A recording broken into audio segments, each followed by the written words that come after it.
The Rose and Crown wasn't one of Tara's regular haunts. But after the day she'd had, she just couldn't face sitting at home alone.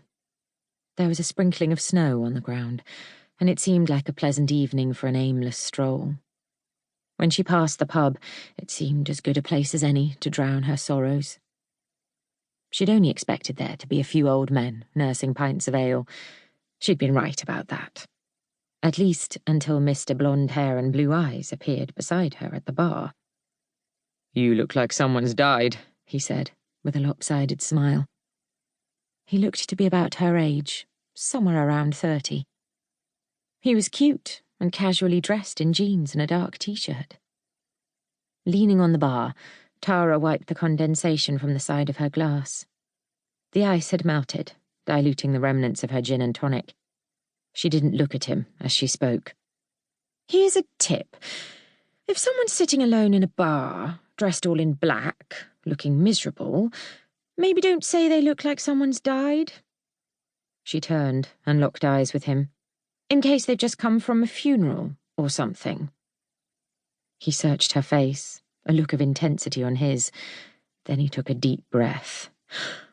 "Oh. Yeah. Sorry." "Don't worry about it," she said. "It's the sort of inappropriate thing I say to people all the time." "No, I meant sorry for your loss." Her chin twitched, and she took a few swigs of her watery drink. The barman came over.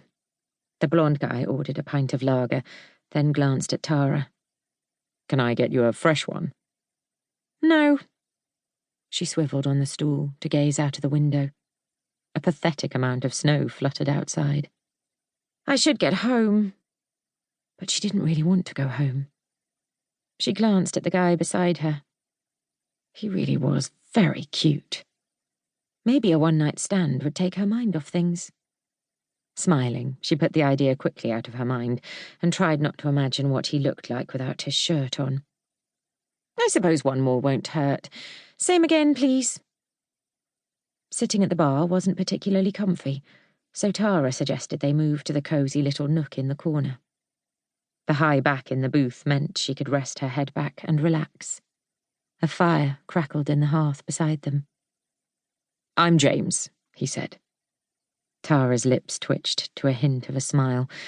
She hadn't even realized they'd skipped introductions. "Tara," she said. "And you had a bad day?" "A bad day and a bad week." "Whose funeral was it?"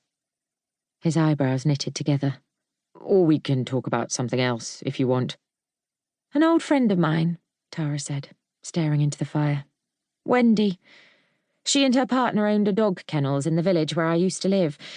Me and some of the other local kids spent a lot of time playing there when we were growing up." "I bet that was fun," James said. "Yeah, it was." Tara sipped her drink. "Wendy was 80. She'd been ill for a while, so it wasn't a shock or anything." She paused and pushed her hair over her shoulder. "Actually, it still feels like a shock. I'm not sure why." "It's nice that she made such an impression," he said softly. Tara should probably change the subject. The poor guy had come in for a quiet drink, and he was stuck listening to her problems. It felt good to talk, though, especially to a stranger.